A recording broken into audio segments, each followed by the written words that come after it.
Assalamualaikum warahmatullahi wabarakatuh. Muhammadin Nabil Mustafa Muhammad Rasulullah sallallahu alaihi wasallam zawji wa dzurriyyati ahli baitil kiram ajma'in. Al-Fatihah. A'udzubillahi minasyaitonir rajim. Bismillahirrahmanirrahim. Alhamdulillahirabbil alamin. Ar-Rahmanir Rahim. Maliki yaumiddin. Iyyaka na'budu wa iyyaka nasta'in. Shiratal mustaqim. Shiratal ladzina an'amta 'alaihim. Subhanallah wa syahadu musannafan al-amr. Al-Fatihah. A'udzubillahi minasyaitonir rajim. Bismillahirrahmanirrahim. Alhamdulillahirabbil alamin. Maliki yaumiddin.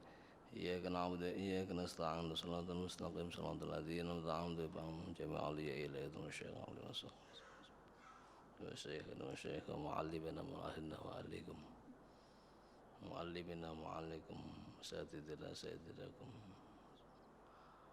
musannifin musannifin arba'in awam min hajatina hajatikum hadal musyafah. Al-Fatihah. A'udzu billahi minasyaitonir rajim.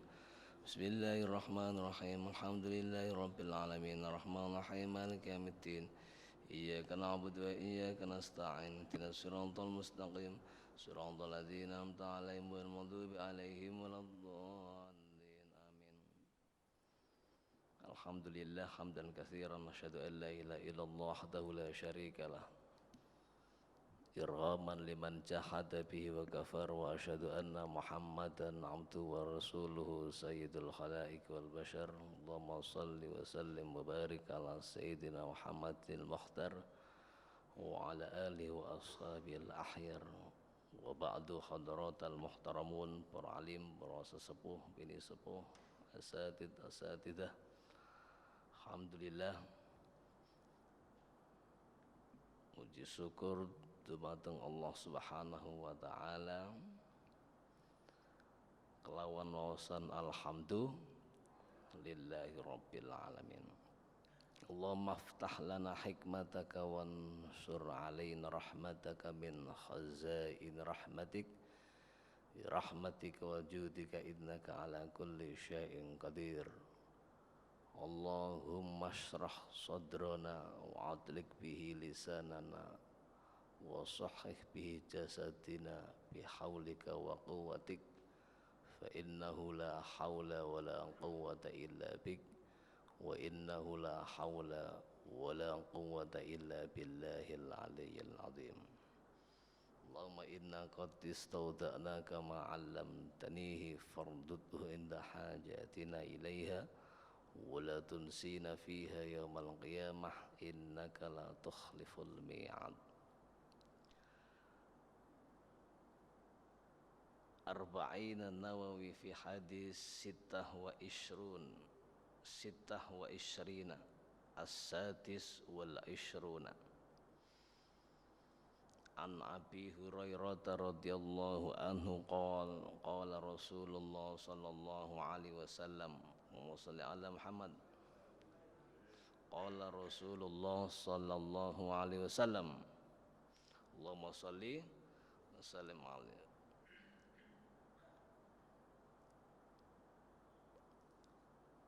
Kullu sulamu minan nas alaihi sadaqah wa kullu yawmin tatlu'u fihi asy-syamsu ta'tilu baina itsnaini sadaqah wa tu'inu ar-rajula fi dabbatihi fatahmiluhu 'alaiha aw tarfa'u lahu 'alaiha mata'ahu sadaqah wal kalimatu thayyibatu sadaqah wa bi kulli khutwati tamshiha ila sholati sadaqah wa tumitul adha 'anit tariqi sadaqah. Rawahul Bukhari wal Muslim. Dari Abu Hurairah radhiyallahu an berkatalah, bersabda Rasulullah sallallahu alaihi wasallam, setiap ruas tulang tubuh manusia wajib dikeluarkan sedekahnya, dan setiap hari ketika matahari terbit juga sedekah, mendamaikan secara adil terhadap dua orang yang bertikai adalah sedekah. Kemudian membantu orang lain menaiki kendaraan di atas kendaraannya dengan mengangkatkan barang di atas kendaraannya adalah sedekah. Perihal kata-kata atau kalimat yang terucap dari bibir atau lisan kita yang baik adalah sedekah. Kemudian tiap-tiap langkah kita menuju ke masjid untuk menunaikan ibadah sholat atau menghadiri majelis ilmu adalah sedekah. Kemudian dengan menyingkirkan duri di jalan adalah sedekah. Rawahul Bukhari wal Muslim. Penjelasan hadis, di antara tujuan terpenting kenapa hadis yang ke-26 ini diambil judul mendamaikan dua orang secara adil, mendamaikan orang yang bertikai secara adil, ya mungkin yang dipilih panitia pen viral paling. Nah, ini urgensinya sedekah di setiap tulang tubuh kita. Jadi ada ruas tulang. Nah, ruas itu jari ini ada ruasnya ini. Karena ruas 1, 2, 3. Nah, biasanya kayak nawa niku subhanallah subhanallah. Astagfirullah astagfirullah dihitung ini 33 atau kuwate. Itu ada sedekahnya. Kemudian kapan kita memberikan sedekahnya? Ya setiap matahari terbit, berarti setiap hari. Karena malaikat itu turun itu setiap waktu bergantian, apalagi subuh ini. Kalau di Masjid Raudhah itu yang hadir pengajian misalnya 50 sampai 100, malaikatnya bisa lebih. Yang turun mendoakan kita itu loh. Lah bagaimana cara kita bisa yakin bahwa itu benar-benar didoakan malaikat? Ya membuktikan keyakinan itu mudah sebenarnya. Kita semakin semangat ke masjid itu bukti bahwa nilai ukuran iman kita bertambah secara kuantitas, secara jumlah. Tapi lagi kita ini semakin aras-arasan, Allahu Akbar, Allahu Akbar. Engko air sik kopi ini kurang entek. Ono apa nih gedang goreng, ono engko air. Sama seperti sedekah juga begitu. Ketika yang berjejer di dompet kita, di tabungan kita ini banyak, nanti ayo sedekah lek pas saat ini. Kadang sedekah itu sing jejer, seringkali kita ini mencoba bawa dompet atau sholat di masjid pas habis dari kantor. Dompet itu isinya misalnya berjajar gambari Bung Karno sama Bung Hatta 5, berarti 500.000. Kemudian ada yang gambar Patimura 1000-an, tidak tahu sekarang yang baru itu gambarnya apa ya, bukan Patimura kan, Patimura yang bawa pedang itu kan perjuangan itu. Yang 2000 gambar apa itu ada 10 kira-kira, berarti 20.000 kira-kira. Kula ambek jenengan sing ditokno sing gambar Bung Karno apa sing 2000-an. Gitu aja ngukur sedekah itu di situ. Kalau sudah terbiasa yang diambil dari dompet itu Bung Karno, istimewa. Kan masih sisa 4. Tapi melatihnya ya yang gambar Patimura juga tidak apa-apa. Tidak apa-apa, melatih namanya, melatih. Tapi kalau sudah terbiasa yang diambil gambar Bung Karno, sudah tidak perlu cari nilai di hadapan manusia. Tiap pagi sampean pasti dapat nilai dari Allah melalui catatan dan doa malaikat. Jadi Allahumma anfiq khalafan wa amsik talafan. Itu doa malaikat tiap pagi dan petang, bukroh wa asilah. Ya Allah, lipat gandakanlah semua makhlukmu, manusia itu kan hadis bukan untuk burung, bukan untuk yang lain, untuk manusia itu, untuk manusia. Tibyanan, penjelas daripada Al-Quran yang sifatnya mujmal. Al-Quran itu tidak semua bisa diketahui maksudul a'zam dari apa yang diturunkan Allah, sehingga ada ilmu maqasidus syariah dan seterusnya lah. Kita ini mengira-ngira dengan melalui dimensi ilmu. Karepe Gusti Allah piye sih sing urusan sedekahin? Oh, dipaksa dulu. Sehingga kita menjadi terbiasa. Sama halnya ketika ada barang milik kita, anugerah Allah yang dititipkan kepada kita hilang. Lek wis biasa ya wis wong hilang kok. Mbok itu urusan teledor kita, mbok itu urusan kita kurang disiplin dan seterusnya. Oh nyatane barang itu hilang. Kalau sudah biasa mengikhlaskan, ya digoleki dhisik. Lek sing hilang iku 10.000 gak apa-apa. Lek sing hilang 1 miliar, kira-kira bagaimana? Lek duit 2 miliar gak apa-apa, sisa 1 miliar. Lek duit 1 miliar 1.000, sing hilang 1 miliar, kari 1.000 repis. Kira-kira sampean stres apa bagaimana? Ya lek kula ya stres, Pak. Sama halnya. Membiasakan diri ini kita paksa kepada kebaikan agar menjadi terbiasa. Kira-kira demikian sedekah itu. Sama halnya ketika kita ditimpa satu musibah, karena as-sabru fi sodamatil ula, musibah apapun yang paling berat musibah kematian. Wa idza sobatum musibah qalu inna lillahi wa inna ilaihi rajiun. Biasakan diri ini kita paksa agar menjadi terbiasa bahwa inna lillahi, sesungguhnya semua itu milik Allah, wa inna, dan sesungguhnya ilaihi rajiun, kita ini akan kembali. Berarti semua titipan itu sukben besok itu ada haknya masing-masing.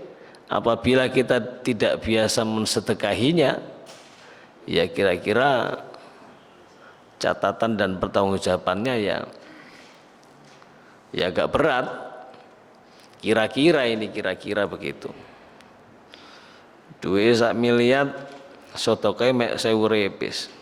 Sama uangnya yang 1 juta sedekah 1 repis, ya gede yang uangnya 1 juta sedekah 1 repis. Lek uang jenengan 1 miliar ya sedekah minimal ya 10% lah. Ya kalau baru azimah ya 2,5%. Tapi kan dilebihni pek menawa jagani kita ini niku lho, lupa dan seterusnya. Kemudian mendamaikan secara adil menjadi judul. 2 orang yang bertikai adalah sedekah. Karena dan sedekah ini bisa menjadi amal jariah. Karena orang yang bertikai itu pasti akan menjadi putus hubungan, kemudian putus komunikasi, sing biasa WA-an, SMS-an, TikTok-an, short YouTube-an, saling berbalas, saling salam, itu putus. Lah ini kalau didamaikan seorang secara adil kan menjadi amal jariah. Biasanya kalau orang-orang soleh dulu itu bisir itu dengan diam-diam mendoakan, ya pakai ruqyah ayat-ayat Al-Quran, utamanya ya Al-Fatihah, karena Sab'ul Masani, 7 ayat yang sering diulang-ulang itu ya Al-Fatihah, itu ummul kitab, wis paling gede 7 ayat. Kadang kita guyoni sama teman-teman, jangan pakai Fatihah ya, pakai Al-Baqarah aja. Al-Baqarah, Alif Lam Mim, gak meniren sampean. Al-Fatihah cukup. Kadang Al-Fatihah bolak-balik Fatihah kadang kita nggak ngerames sih, padahal itu wis top. Boleh pakai ruqyah ayat yang lain boleh, karena semua ayat Quran itu sifatnya ruqyah. Ruqyah itu mantra.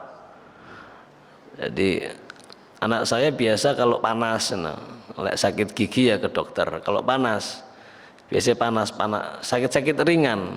Sini dek, tak panggil. Yang kecil atau yang besar, selalu saya begitu. Sini, ambil air. Al-Fatihah, saya keraskan. Sehingga suatu hari dia panas, dia ambil air, ya, bacain doa. Itu namanya pintu masuknya bahwa semua ayat atau kalimat Quran itu ruqyah, ar-ruqyah. Sinonim dari Al-Quran itu ar-ruqyah. Ruqyah itu artinya mantra, boleh, syariat itu. Jadi dulu Sayyidina Umar radhiyallahu an itu terpatok gigit ular, digigit ular. Itu pakai Al-Quran. Jangan jauh-jauh sahabat Nabi. Orang guru-guru bapak kita, nenek moyang kita, pasti ada yang begitu. Sing sakti-sakti ini loh. Ya sekarang aja karena wis makanannya banyak subhat.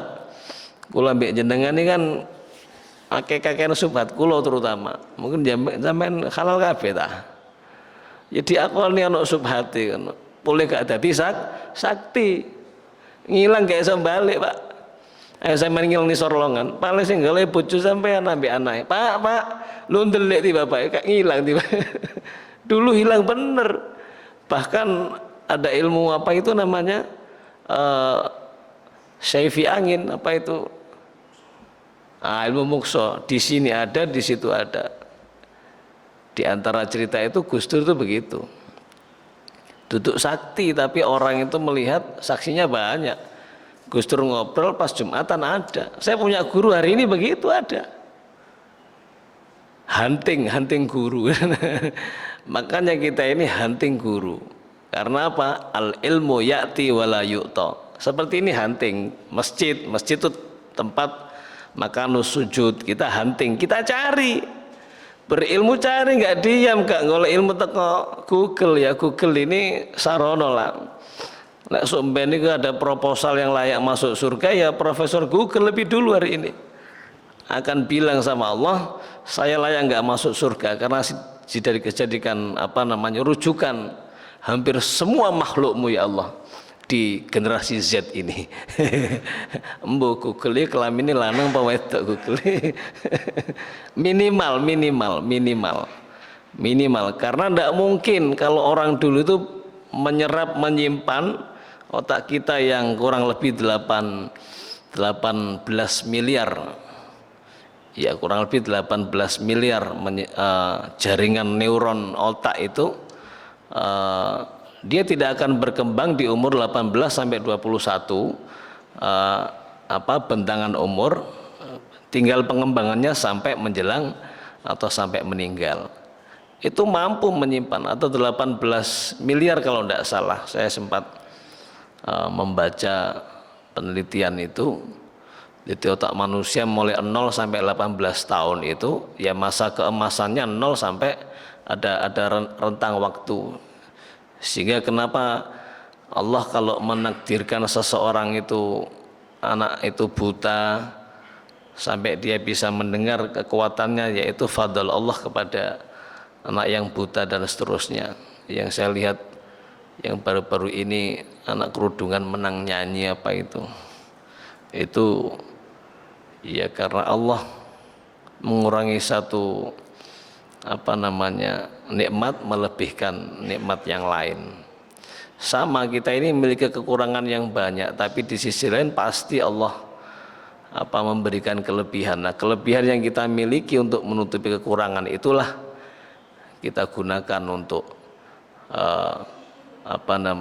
senantiasa menyedekahi tubuh kita sendiri, sehingga Nabiullah Muhammad SAW membiasakan mendoakan dirinya sebelum mendoakan orang lain.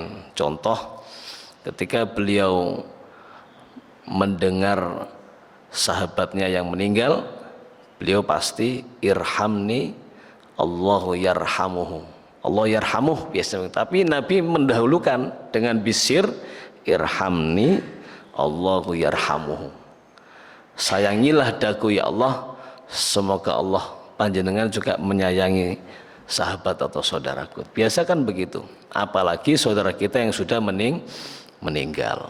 Irhamni Allah, Allah yarhamuh. Wala tasubbul amwat fa innahu qad wasalu ala ma'amilu dunyahum. Kita tidak boleh tasubbu itu mencerca, jangan sampai kita mencerca amwat itu yang sudah mati. Kalau kita punya saudara, punya tetangga, punya sahabat, siapapun yang pernah kita kenal, apalagi tidak kenal, kita pernah dengar kekurangannya, kita pernah dengar kejelekannya, kita pernah dengar aibnya, kita menceritakan, kita akan ditakdir Allah. Kalau kita cerita yang buruk, kita bakal ditakdir Allah merasakan seperti yang pernah dirasakan saudara kita itu, aib, kekurangan, jelek, buruk sebelum kita mati. Percaya atau tidak, sampai rasakan.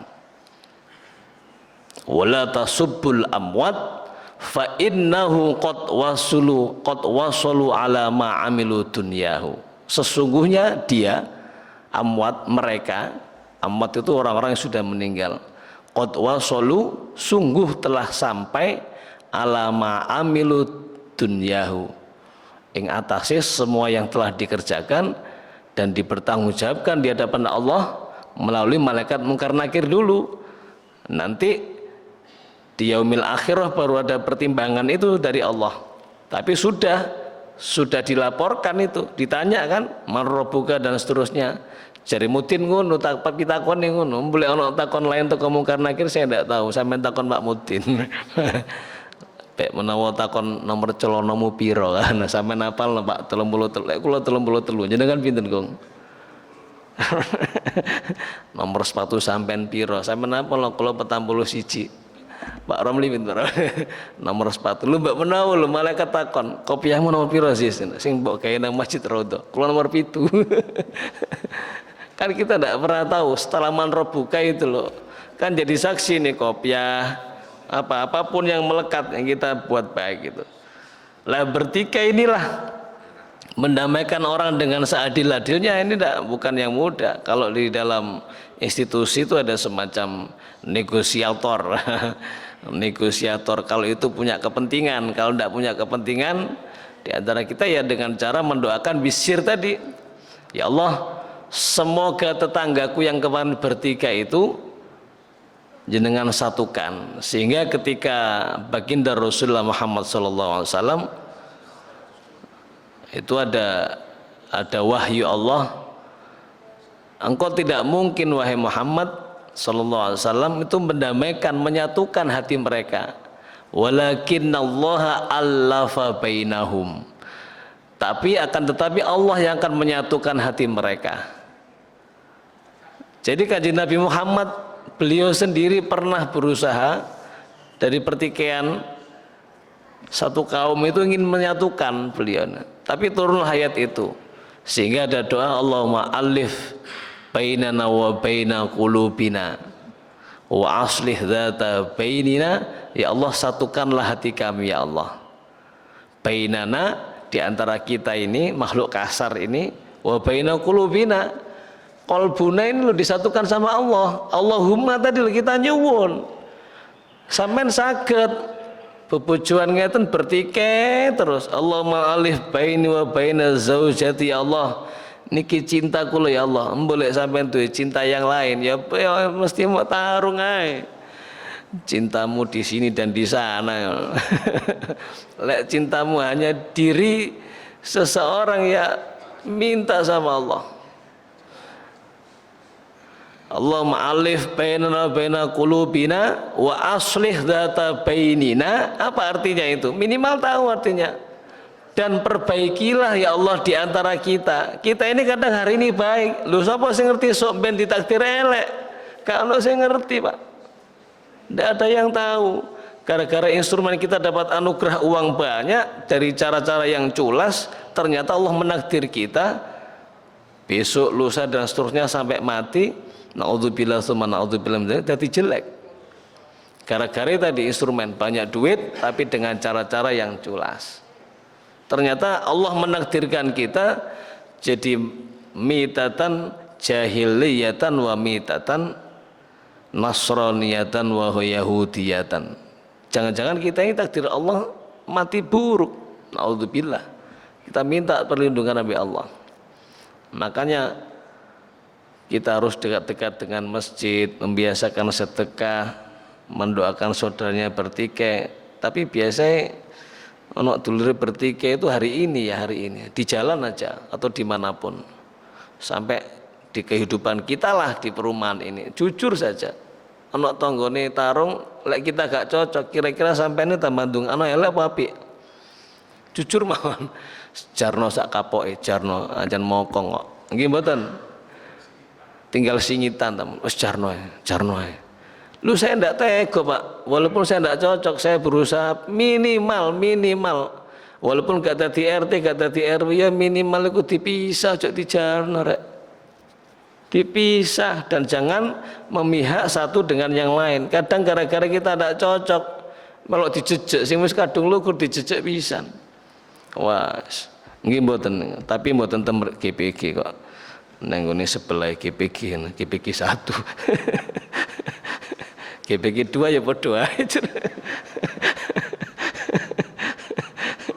Tapi muga-muga ada perubahan-perubahan yang baik. Apa maneh kita ini di Masjid Ar-Raudhah. Ar-Raudhah itu kan taman surga, Pak. Taman surga. Karpete wis ijo, Pak. Wis memper-memper. Kula nggih mboten semerep taman surga iku apa ya ijo. Jarine ya ijo.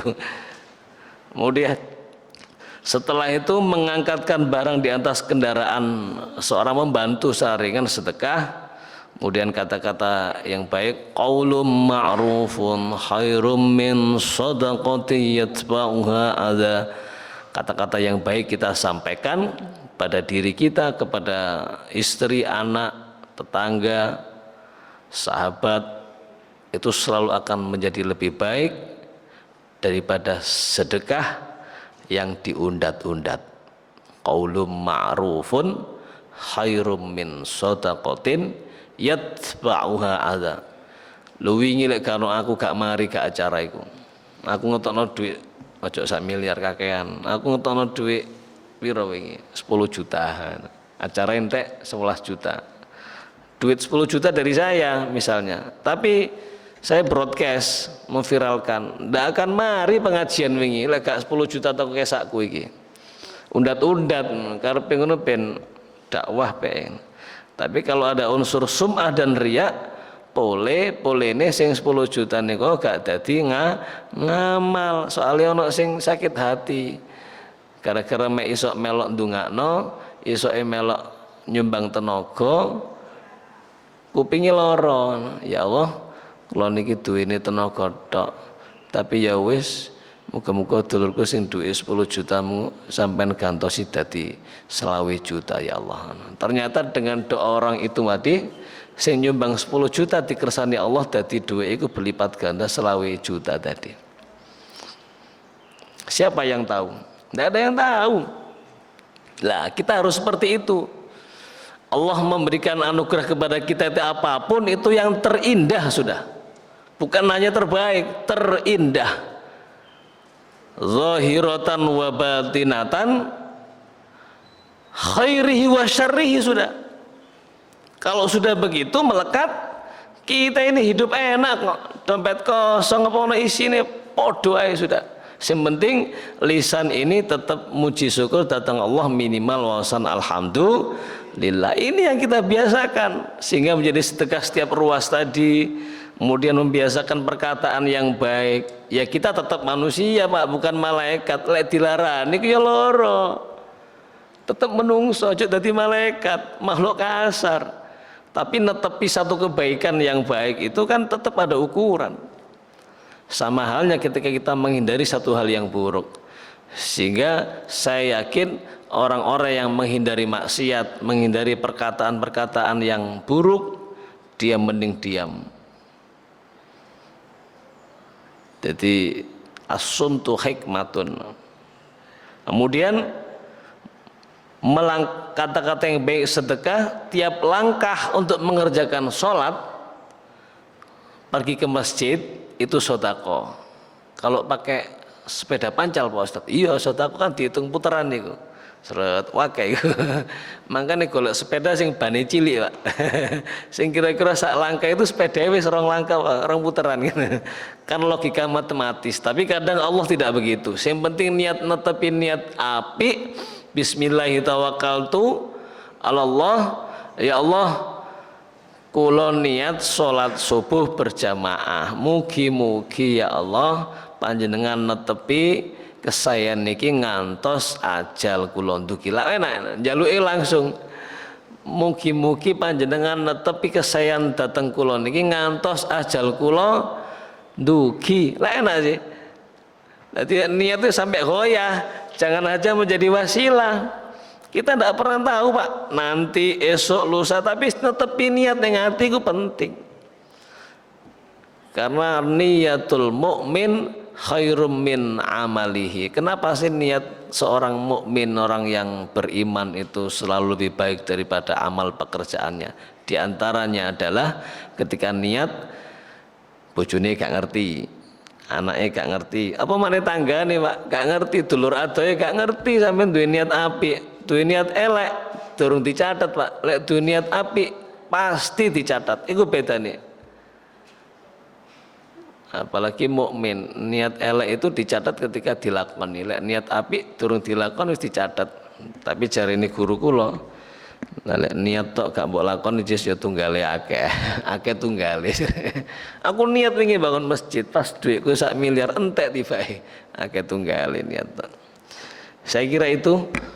Jadi urgensi hadis ini diantaranya tadi kandungan hadis, misalnya di situ ada kekuasaan Allah agar kita mengenali tanda-tandanya setiap ruas kita untuk sedekah. Sedekah itu menguatkan iman kita. Saya kira itu.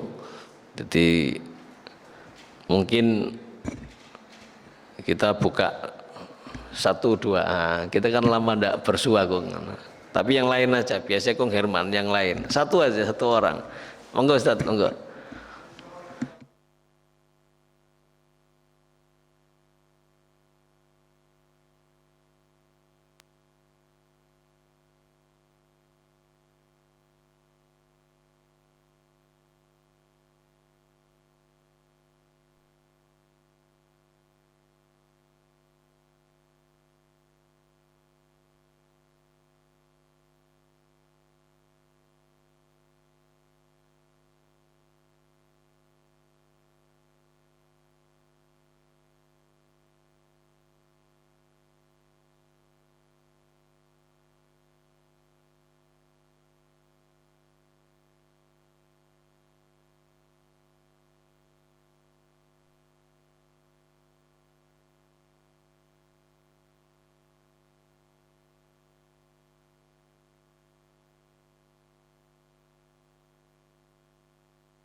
Afan ya, Afan.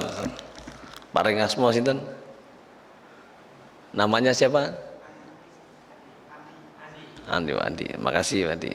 Kenapa sih perintah surat pertama itu Al-Baqarah? Susunan surat ya mulai Al-Fatihah. Umul kitab Al-Fatihah, baru Al-Baqarah kan kedua. Ya, padahal ayat pertama yang turun Al-Alaq, susunan surat itu yang menata Nabiullah Muhammad SAW. Jelas gak? Tapi kalau turunnya ayat dengan sebab-sebab turun ayat, ada asbabun nuzul, itu sebab-sebab turun ayat, dan tidak semua ayat-ayat Al-Quran dan kalimat Quran ada sebab-sebab turunnya, sebagaimana asbabul wurud al-hadis, sebab-sebab munculnya hadis untuk menerangkan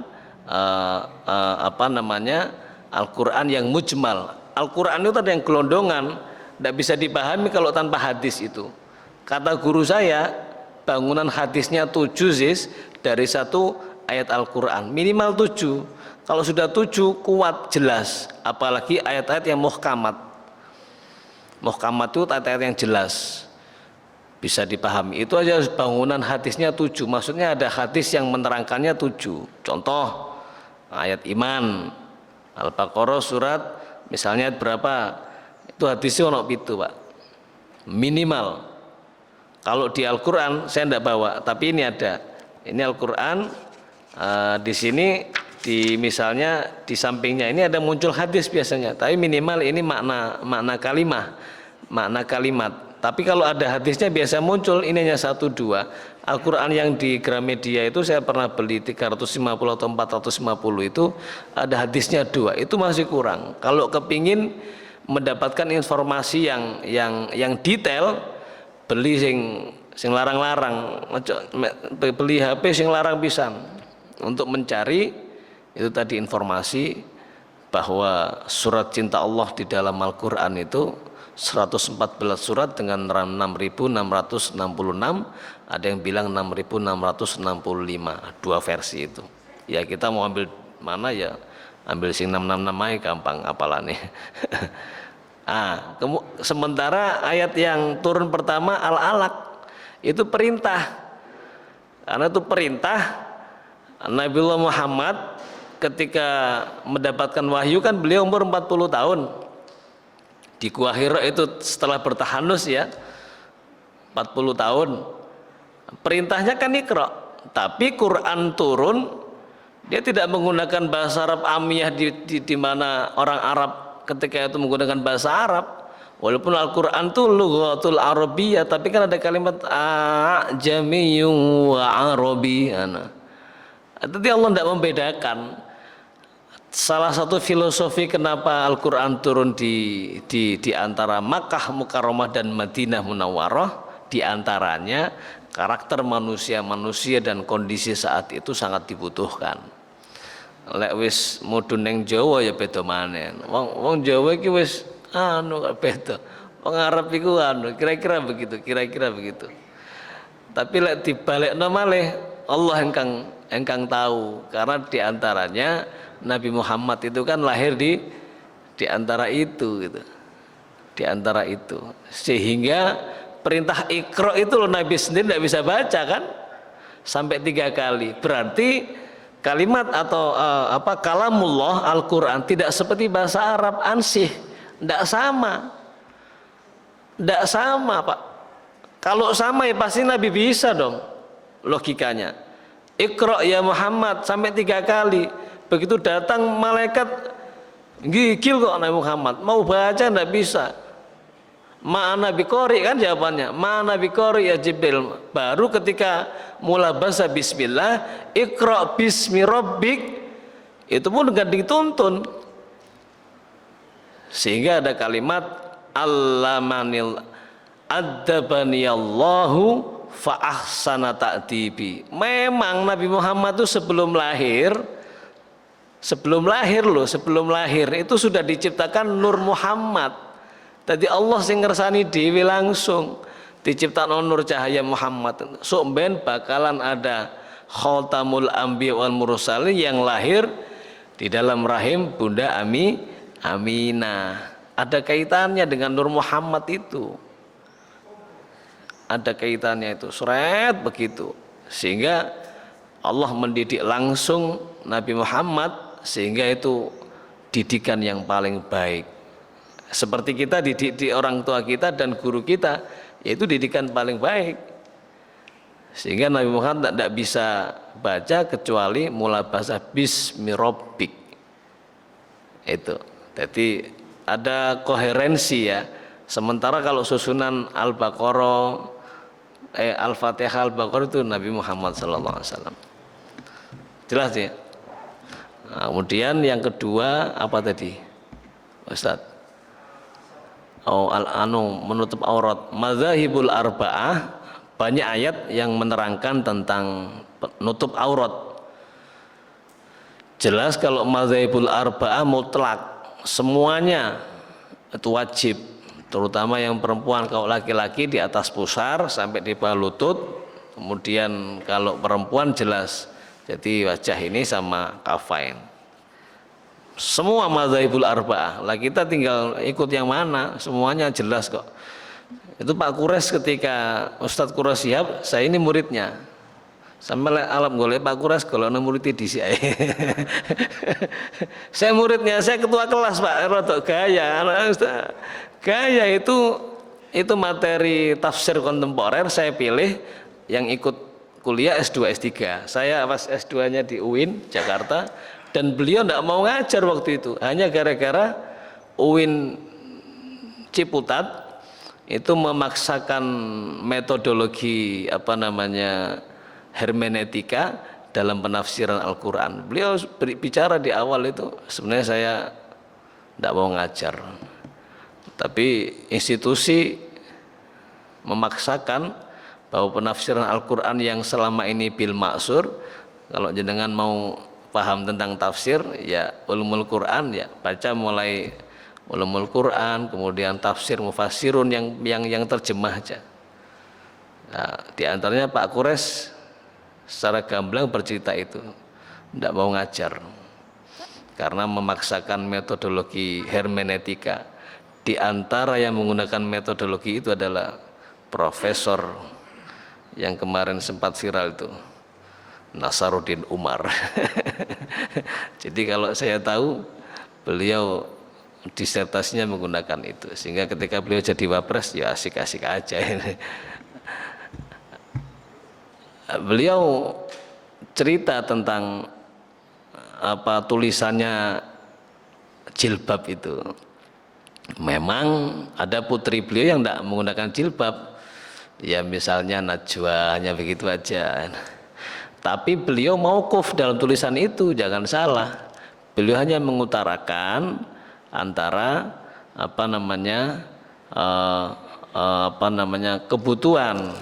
kebutuhan sama urgensi. Gini, impact itu artinya, kalau yang pertama, apa sih butuhnya atas ayat Al-Ahzab itu? Agar kita dikenal. Pertama itu, impactnya apa? Kita bisa terjaga, terutama yang perempuan kan. Tapi kan hari ini di GPG saja misalnya, kalau perempuan yang sholat subuh kan tidak masalah, masa ditarik-tarik kan tidak, karena ada lampu, makanya ada lampu jalan. Mungkin tidak peteng kabeh ngono, iki bojone sapa rek. Nah, wong ya sing berangkat ini kan impactnya, jadi efek dari syariat itu.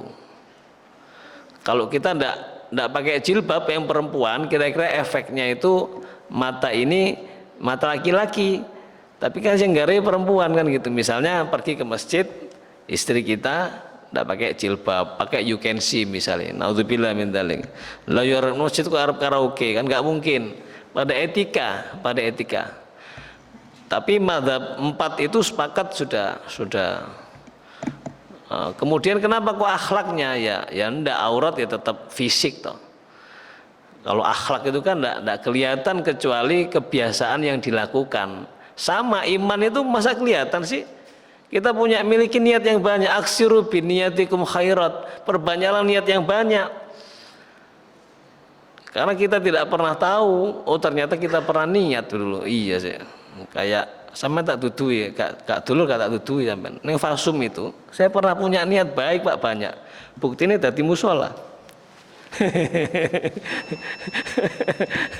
Tak dudui sampean, kak dulu tak dudui. Saya fasum tak salawati Pak.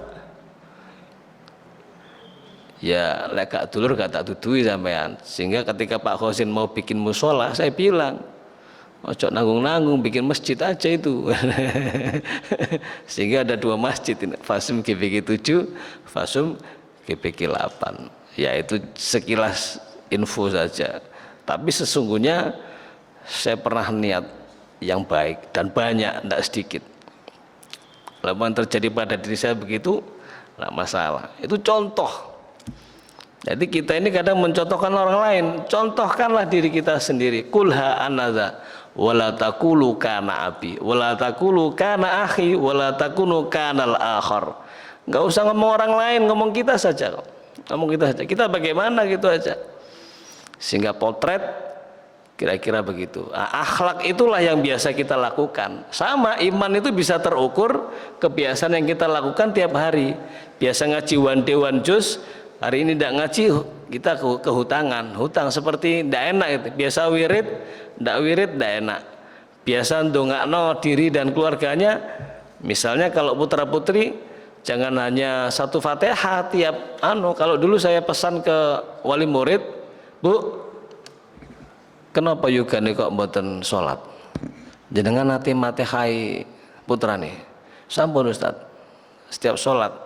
Nggih kadang-kadang ya kadang-kadang. Minimal setelah sholat ngeten putra putri ini di Fatihai 15, Pak. Sampai selawe lek perlu 50 lek kuat sampean. Anak siji. Aja anak 5 dijangkepi mek siji tok.